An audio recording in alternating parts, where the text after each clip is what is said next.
Okay, let's dive right into this explainer. When we first think about blending a family, our minds almost instantly go to the emotional work, right? The constant communication, the infinite patience, carefully navigating all those complex new relationships. But what we're going to unpack today is actually something entirely physical, because blending a family is quite literally a physical collision. You've got different histories, different furniture, totally different daily habits, all suddenly forced to occupy the exact same square footage. And if we don't intentionally address the actual architecture of our spaces, well, all that emotional heavy lifting is going to be a serious uphill battle. So we really have to pause and ask ourselves one absolutely essential question. Are your kids or your partner's kids truly living in their home, or are they honestly just visiting yours? It's a tough question, but if we don't intentionally design our physical spaces to foster a genuine sense of individual safety and collective belonging, friction just becomes the default setting. We have to completely move past this outdated idea that our physical space is simply where we store our stuff and realize that it's actually where we root our identities. Let's look at the psychology of space, moving from cramped stages to safe harbors. I want you to think of your home as the literal stage for your family's daily drama. If the actors don't feel like they have a definitive stake in their environment, they're going to feel like guests, or even worse, intruders. And this brings us to a crucial concept: psychological sovereignty. It sounds a bit academic, but in a blended family, privacy is so much more than just a bedroom door with a lock on it. It's that deep, reassuring feeling of having an equal stake and a true safe harbor in your environment. Remember, when someone enters a newly blended living situation, they are going through a massive life transition. They've literally lost the familiar layout of their previous life. To help them thrive, we've got to provide them with a rock-solid psychological stake in this new environment. The brilliant interior designer Sarah Susanka hits the nail on the head here. She calls the home the treasure chest of living. It's just a beautiful metaphor, isn't it? Our homes hold the absolute most valuable, intimate parts of our human experience. But here is the hard truth that naturally follows that thought. If family members don't feel they have a dedicated, protected corner of that treasure chest to call their very own, they're going to seriously struggle to invest in the collective, shared life of the household. I mean, you just can't expect someone to fully participate in the family dynamic if they feel like they're perpetually living out of a metaphorical suitcase, right? Which leads us to a really common trap: the myth of neutrality and why beige doesn't build belonging. This neutrality trap almost always looks like a completely blank canvas. The idea seems to make sense at first. To make everyone comfortable, we should just paint everything beige, hide the past, and start totally fresh. But think about it. If you strip away every single item that reminds your partner's children of their old life, they will absolutely feel like intruders. And if your own personal style is totally erased, you're going to feel like a visitor yourself. A real, lasting home must be a collage. It's a rich integration of histories. Sure, it's slightly messy, and yeah, it displays clashing past decades. But that is exactly what creates a profound, undeniable sense of belonging.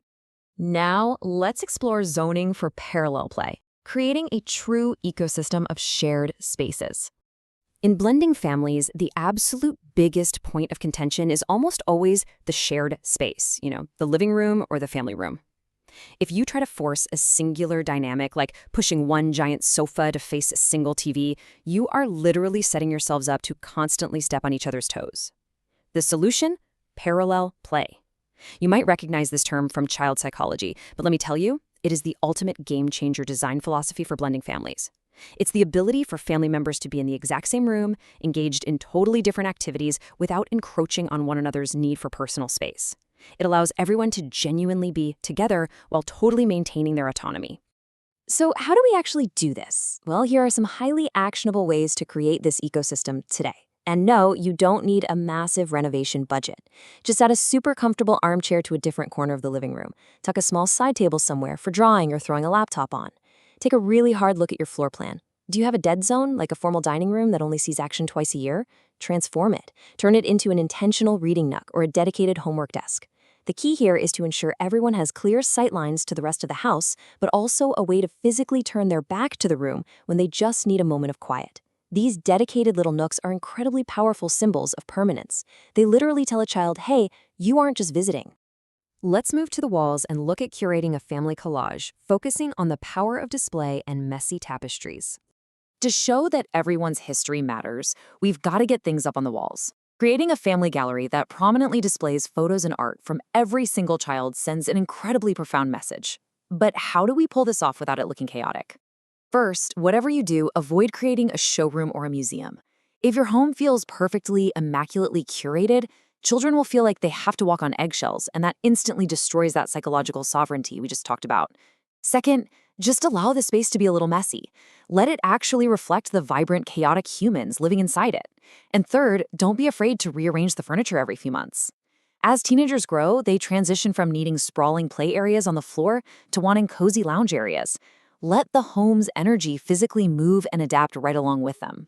The legendary architect Frank Lloyd Wright once noted that he followed the principles of nature in his building.